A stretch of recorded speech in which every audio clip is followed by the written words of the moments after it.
Men inte sån avmarsad, McPadden.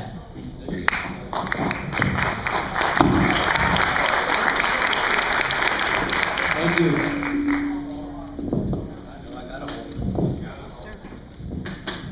Well, good afternoon, my fellow patriots, conservatives, and Republicans all. My name is Mike McPadden, and I'm running for the Republican nomination for Congress. I've come here today to ask for your vote on June 8th because I believe it is imperative that we guarantee a Republican victory in November and send Tom Perriello and George Soros back to New York City. Thank you. Having said that, I consider this election to be but just a small skirmish in the greater battle that is occurring in Washington today. I believe that it is important that we not only nominate someone who can beat Tom Perriello, but also someone who can take this fight to the halls of Congress and win it. I am that person, and I need your vote. You know, one of the greatest honors in my life was when I earned my commission as a naval officer in the world's greatest navy.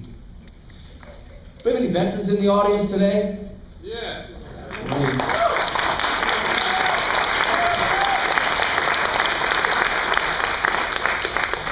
Well, first and foremost, God bless you, and thank you for your service to our great nation. You know, many years ago, we veterans raised our hand and we swore to uphold and defend the Constitution of the United States from all enemies, foreign and domestic. I do not have to tell you that that oath has no expiration date. Since that time, we have all learned the hard lesson that not all the enemies of the Constitution are on foreign soils. Some are right among us in Albemarle County in Ivy, Virginia. That's Tom's home. Today I'm going to ask all of you to take that oath with me and uphold and defend the Constitution and keep it in your heart as a source of strength in the days that come. For the days that are coming and the battles that we will face require the strength of a great and mighty people, and I still believe that we are a great and mighty people.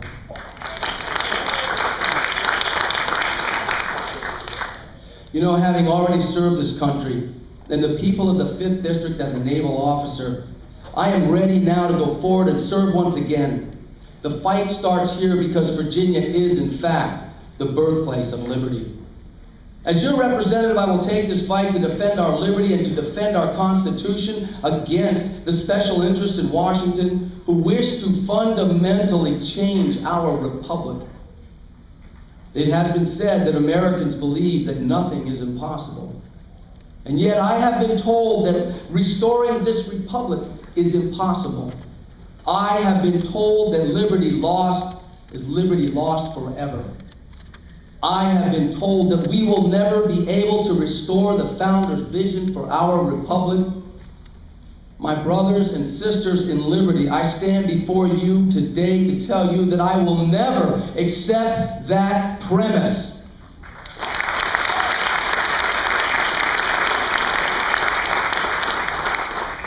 You know, when our forefathers were faced with the impossible task of war with Great Britain, they did not wring their hands and fret.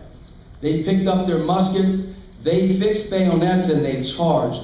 So while others talk about slowing the growth of government and marginal tax rate cuts, I say, why stand we here idle? If these tasks are so impossible, then we had better get to work, because impossible is what we Americans do best.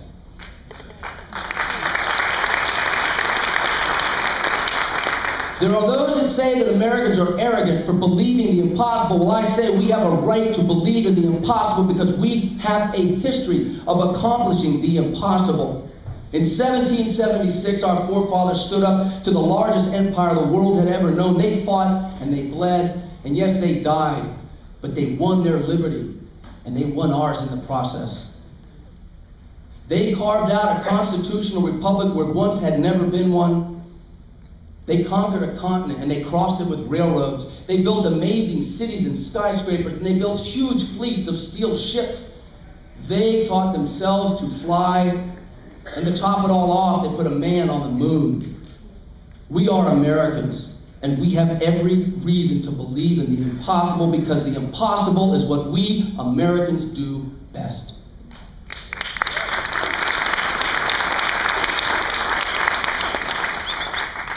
If you came here today looking for a candidate that will reach across the aisle and find consensus with the Democrats, then I am not your man. Vote for me on June 8th, folks. Thanks.